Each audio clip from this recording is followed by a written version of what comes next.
Well, we have been talking about the, failings of the Walt Disney Company in multiple ways. Usually we focus on the box office because, every single time they release a picture, it's way too expensive and it usually doesn't make its money back.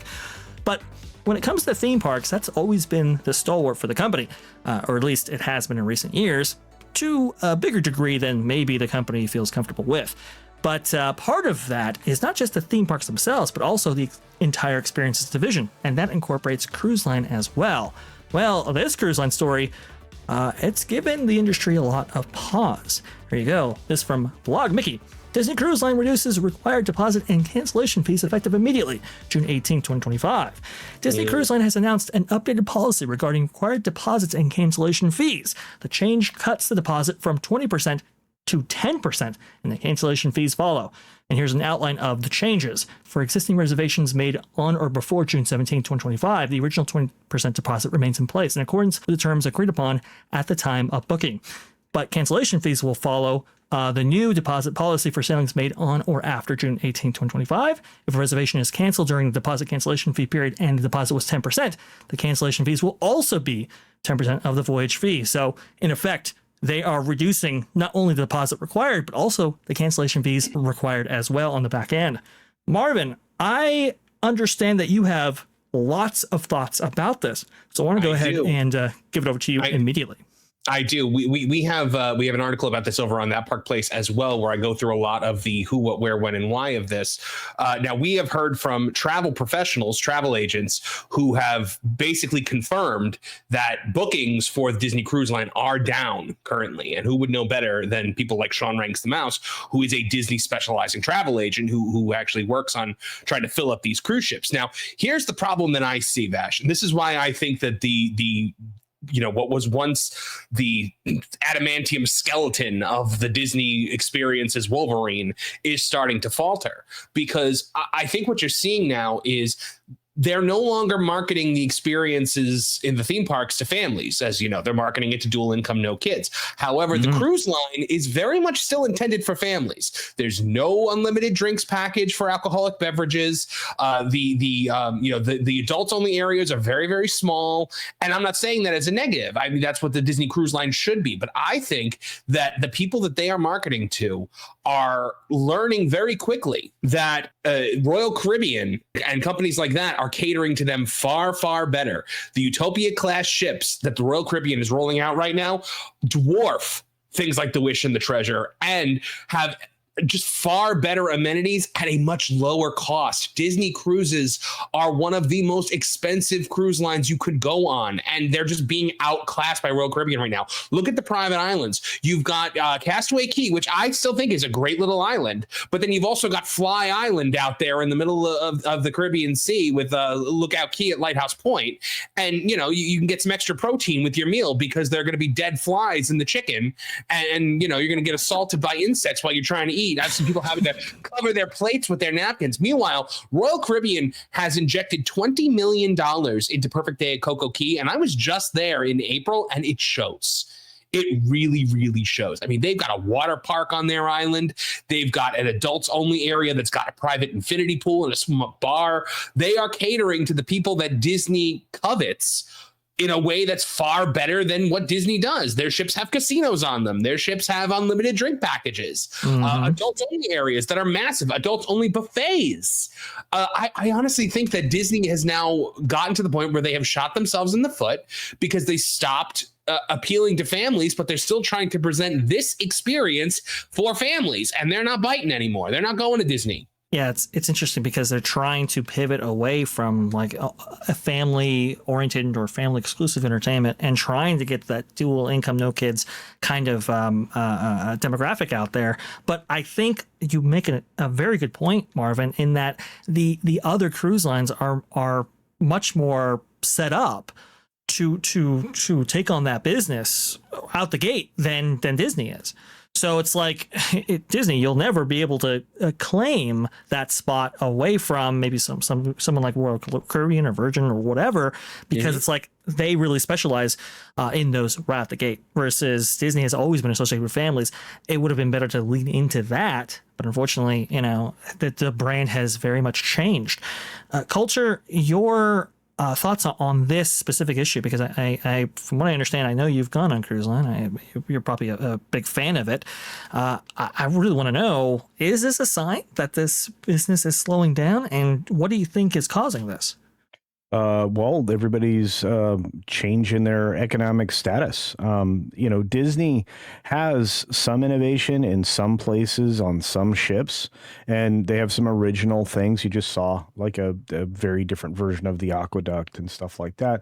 But as Marvin just pointed out, when you get to the Oasis class ships for something like Royal Caribbean, they're much more entertaining for the entire family. The young person experiences that you would expect from Disney pale in comparison to what you're offered on these Royal Caribbean boats. In fact, I was just on a Royal Caribbean cruise to Alaska, and through all the wonderful areas of things that were supposed to be gone 20 years ago with, those big pieces of ice and stuff. Somehow, the ice fields have grown in the North Pole, but that's a different conversation. All I have to say is that your experiences on these much bigger, more well thought out and more complete cruise ships that are not Disney, they don't compare. They're beyond comparison. Disney falls short in so many different ways. As Marvin pointed out, Fly Island, or Fly Peninsula, I guess technically, is garbage.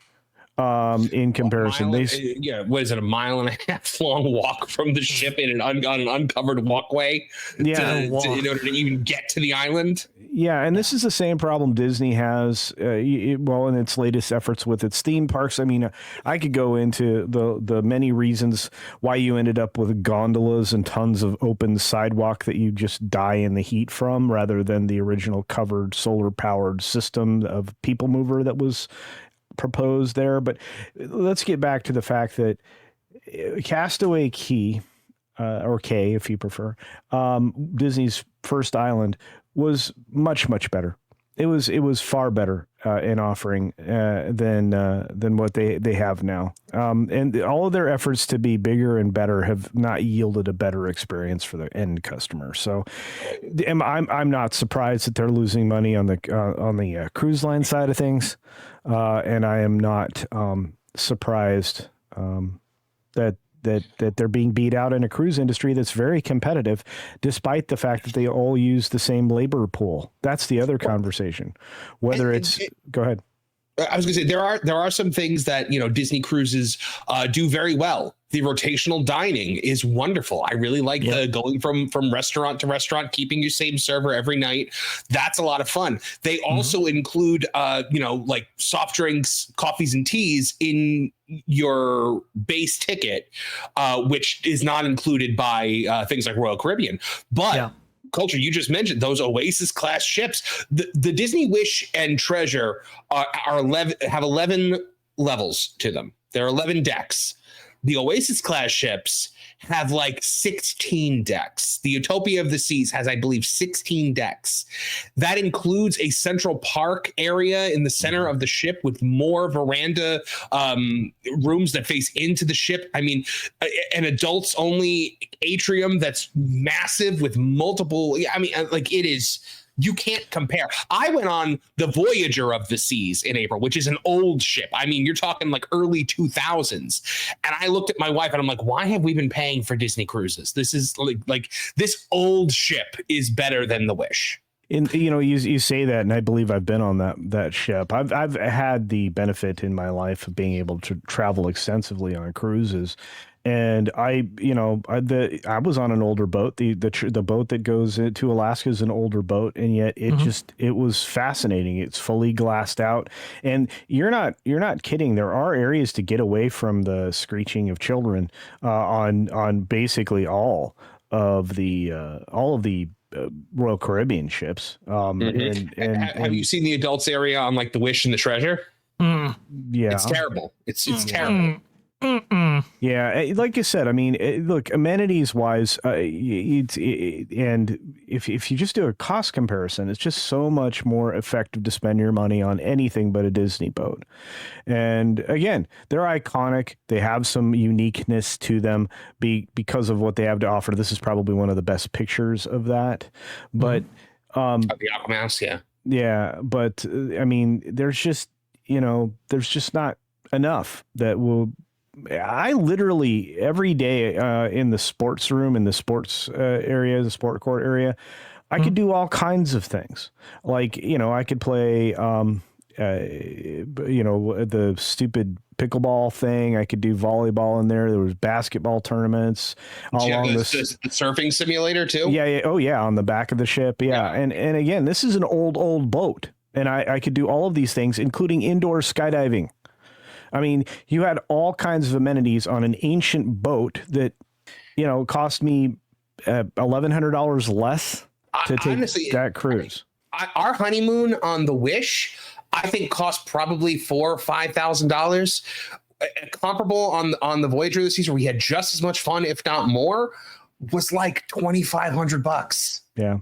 All in all, like not even like a like Disney, that's like your per person almost. Like it's the fact that and the Oasis class ships also are just so much cheaper than what Disney is offering. Yeah, at this point, you're paying for the Disney name. You're paying for the fact that you're on a boat where you could be like, oh, look, there's Mickey Mouse. The direct comparison, and this is something that obviously Marvin and I can speak to.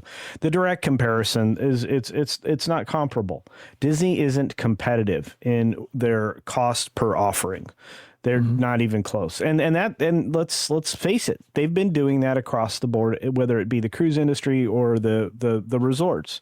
A conversation that I'm going to be having here pretty soon with a friend of mine about an on property stay is going to be rather interesting, because if you look at the expense of going on a Disney theme park resort trip, and then you go around the corner, down the street, whatever you want to call it, that oftentimes is nearly half as expensive to go to Universal. So it's just it's disgusting, and I think that it shouldn't be surprising to anyone. How about that? Right. And I'll add to that a lot of what Universal is doing right now, you can get that 90s Disney experience over there at Universal. Yep.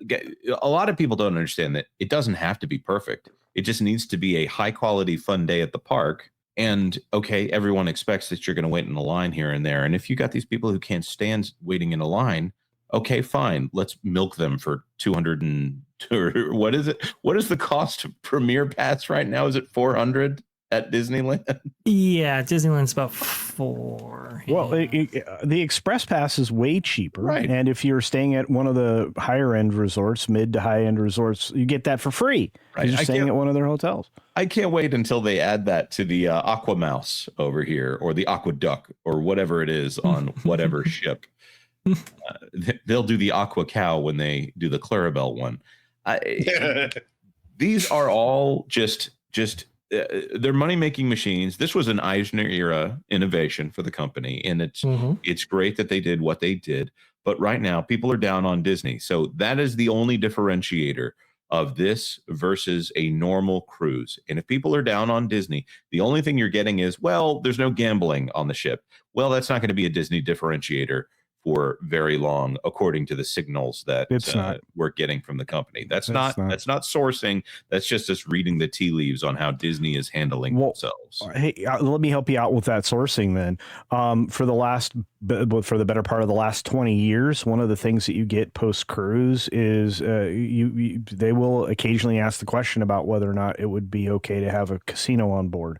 This is the same kind of questioning they had about their sports betting operations ahead of time, and getting their name involved in that through ESPN. So, like I said, Disney research used to be pretty easy to read. They still are, actually, but they do a lot less of it, and they target it for a specific response more than for actual research purposes. I've noticed that now too. And if you are in their qualified group, if you are a family household earning $150,000 or more, you're more valuable to them to solicit an opinion. So you find yourself being surveyed more frequently. Well, I'll say this, and to round this topic out, Disney Cruise Line has been a game changer for the experiences of fishing, with the international parks falling off, with even domestic parks falling off in terms of revenue.